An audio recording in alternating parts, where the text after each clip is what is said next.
为什么中国的小粉红很喜欢指责别人是汉奸卖国贼？他们这么做的文化深层原因是什么？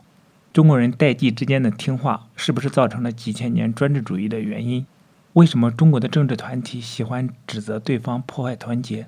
今天我们继续读《中国文化的深层结构》这本书。今天的读书章节中有以上问题的答案。今天读到代际的政治关系和团结与斗争的关系这两个专题。想听更多的内容，可以订阅我的 YouTube 频道。读完这本书之后，我还会就解读中国文化这个专题去读更多的书，以帮助自己查杀掉头脑中的中国文化病毒，在个体层面做到文化出埃及，早日跃迁到现代文明的状态。让我们开始吧。代际的政治关系，中国人有代际和合的倾向，也就是下一代向上一代投降。这个倾向使中国文化成为世界历史上最成功的保守主义。几千年来无变化。然而，在进入现代以后，世界局势急剧的变换，对这种代际关系势必有所冲击。即便如此，战后成长的一代开始向老一代挑战伸张自我的年龄期也相对的迟缓，而且新生代即使做自我伸张，也很难完全彻底地造成代际决裂。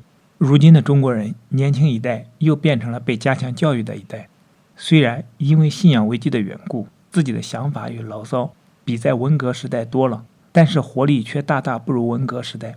不少人甚至被搞得毫无生机，就如同被阉割了一般。看来万古如长夜的局面还要延续下去，而将来唯一的希望在于新的代际爆破。中国人的下一代即使向上一代挑战，也绝少以一个独立自主的单元出现。他们总是必须打着保卫整体利益的旗帜，向不能再维系大局的当权派提出质疑。的确，在中国文化中，除了强调代际和合之外，还突出社会整体的和合性。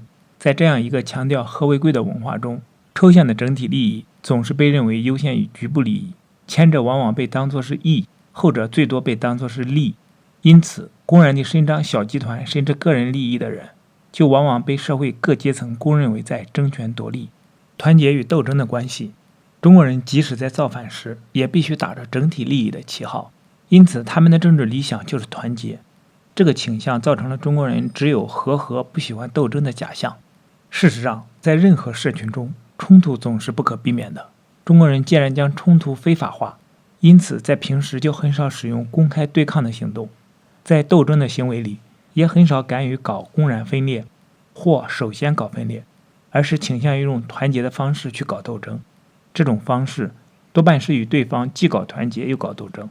双方都会提出一些顾全大局、照顾整体利益的口号，尽量将自己这一方打扮成和谐的维持者，而以破坏团结、搞分裂或自外于国人等罪名加到对方身上。在中国的政治文化中，只有巧妙地运用这种方式去进行斗争，才会最后获得胜利。谁如果不去这样做，就会受到惩罚。中国就是建筑在团结之上的，这个团结的前提自然是统一。国家在统一以后不再有内战，也自然会维持和平。然而，和平、团结与统一却不一定与民主有必然的关联。事实上，在中国这个团结高于一切的国家中，任何一个集团只要夺得最高权力，就可以成为整体利益的代表人。因此，只要还保持所谓天下大治或者太平盛世，个人或社会局部想要伸张自己的权利，就必定会蒙上破坏安定团结的罪名。这种安排与西方人的情形刚好相反。在文化价值上，西方人肯定个人求名逐利的合法性。在经济价值方面，他们也认为，如果每一个人都合法地将本身的利益最大化，整个社会就会欣欣向荣。因此，西方社会中的政治行为也往往以组织利益团体或压力团体的方式来进行。每一个局部的策略都是大声鼓噪，向整体施压，谁的声音最响，压力最大，税金更容易满足自己的要求。这类要求也无需去分判为形而上的义或形而下的利，反正他们代表的都是作为完整形态的个体的自我展现，可以从增加工资、打胎合法化到反战，到要求男女平权、保护环境等等等等。这种安排的前提正是强大的个人，要求自我展现的个人，清晰地知道人的权利的个人，以及因为尊重自己，因而也尊重别人权利的个人。然而，中国人正好是需要别人有心照顾的民族，他们从来不懂得如何做出强有力的个体伸张，也不习惯面临对抗性的压力，他们要寻找的是慈母般的温暖怀抱、集体。此外，就是将自己的命运交托在政府手中，甚至是政府与政府之间的交易之中。无论是哪一种形式，中国人都好像比西方人更为无私。因此，在中国人眼中，西方对抗式的多元主义政治总是资产阶级的。今天的读书分享暂时到这里，下一期我们继续分享天下大治与天下大乱的关系和锁国与开国的关系这两个专题。